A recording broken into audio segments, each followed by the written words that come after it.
আসসালামু আলাইকুম। কেমন আছেন আপনারা সবাই? আবারও আপনাদের সামনে একটি নতুন রেসিপি নিয়ে হাজির হলাম। আশা করি রেসিপিটি আপনাদের ভালো লাগবে। খাসির ভ্যাপসা বা ফুলকো যাই বলেন না কেন স্বাদ কিন্তু একটাই। অনেকে এটা খুবই পছন্দ করে, আবার অনেকে এটা খেতে চায় না। তো আমার কিন্তু বেশ ভালো লাগে এটা। তাই সেটাই আপনাদের সঙ্গে শেয়ার করতে যাচ্ছি। আমি কিভাবে রান্না করি। তো এখানে আমি হাফ কেজি পরিমাণ ভ্যাপসা নিয়েছি আর তার সাথে দিয়েছি 200 গ্রামের মতো চর্বি। আমি চর্বিটা এড করে নিয়েছি। তো এটা ভালোভাবে ঠান্ডা পানি দিয়ে ধুয়ে নিয়ে তারপর ফুটন্ত গরম পানি দিয়ে আবারও ধুয়ে নিয়েছি। আপনারা চাইলে এটা সেদ্ধ করে নিতে পারেন।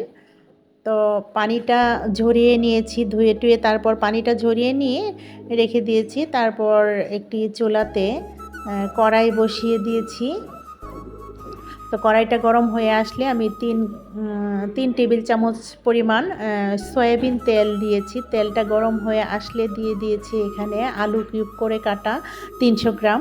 এখানে হালকা লবণ আর হলুদ দিয়ে একটু নেড়েচেড়ে নিচ্ছি। 3-4 মিনিটের মতো আমি এটা ভেজে নিয়েছি তেলের সঙ্গে আলুটা। আজকে আমি ভ্যাপসাটা আলু দিয়ে রান্না করব, সেটাই আপনাদের সঙ্গে শেয়ার করব। তো আলুটা আমি 3-4 মিনিট ভেজে নিয়ে এই পর্যায়ে তুলে নিচ্ছি, একটা প্লেটে তুলে নিয়েছি। এই পর্যায়ে আমি এখন ওই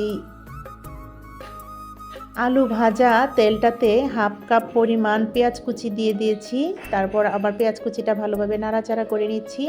এখন দিয়ে দিচ্ছি হচ্ছে গরম মশলা থেতো করে নিয়েছি, এটাও পেঁয়াজের সাথে ভেজে নেব। আর দিয়ে দিয়েছি 2টা তেজপাতা, দিলাম 1 টেবিল চামচ আদা পেস্ট, আর দিয়েছি রসুন পেস্ট 1 টেবিল চামচ। এটা দিয়ে কাঁচা গন্ধ যাওয়ার আগ পর্যন্ত একটু নেড়ে চেড়ে নিচ্ছি। এই পর্যায়ে একটু অল্প পরিমাণে পানি এড করে দিয়েছি। তারপর দিয়ে দিয়েছি 2 টেবিল চামচ পরিমাণ পেঁয়াজ বাটা। এখন দিয়ে দিচ্ছি হচ্ছে বড় আকারের 2টা পাকা টমেটো কিউব করে কাটা। তারপর আমি এখানে কিছু মশলা পেস্ট করে নিচ্ছি।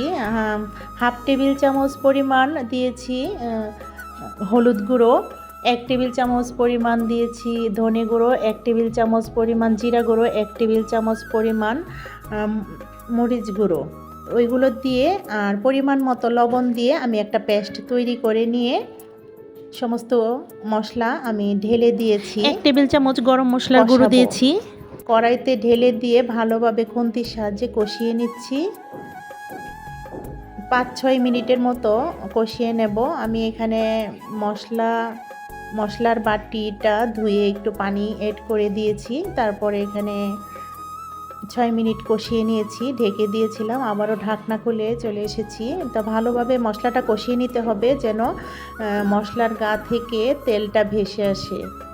তো এই পর্যায়ে আমি মশলা কষানো শেষ হয়ে গেছে। এই পর্যায়ে আমি দিয়ে দিয়েছি ওই যে খাসির ফুলকোটা দিয়ে দিলাম। সমস্তটাই দিয়ে আবারও খুন্তির সাহায্যে ভালোভাবে নাড়াচাড়া করে নিচ্ছি। ভালোভাবে নাড়াচাড়া করে নিয়ে হাফ কাপ পরিমাণের মতো পানি দিয়েছিলাম, সেটা দুঃখিত স্কিপ হয়ে গেছে। তো এখন আবারও ঢাকনা দিয়ে ঢেকে দিয়ে আবার কিছুক্ষণের জন্য তারপর আবার ঢাকনা খুলে দিয়ে আবারও ঢেকে দিয়ে নাড়াচাড়া করে ঢেকে দিয়েছি। তো আমি এখানে 10 মিনিটের মতো কষিয়ে নিয়েছি ফুলকোটা মশলার সঙ্গে। ভালোভাবে 10 মিনিটের মতো কষিয়ে নিয়ে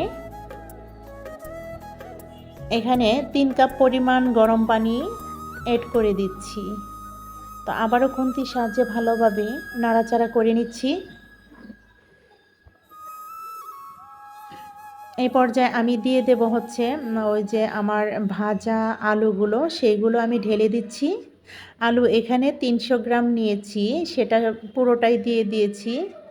আলুর গায়ে কিছু তেল ছিল ওই প্লেটে, সেই তেলটাও আমি এখানে হালকা একটু পানি দিয়ে দিয়েছি সমস্তটাই ঢেলে।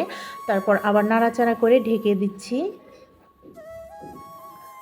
তো 10 মিনিটের মতো ঢেকে দিয়েছিলাম, আবারও আমি ঢাকনা খুলে আবারও নাড়াচাড়া করে নিচ্ছি। এই পর্যায়ে আমি কিছু কাঁচামরিচ যোগ করে দিলাম। কাঁচামরিচটা দিয়ে আবারও একটু নাড়াচাড়া করে নিচ্ছি।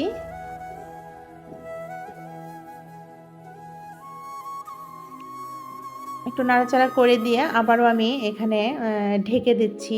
ঢাকনা দিয়ে আবারও ঢেকে দিয়ে দেব। তারপর আবারও এখানে ঢাকনাটা খুলে আবারও একটু নাড়াচাড়া করে নিচ্ছি।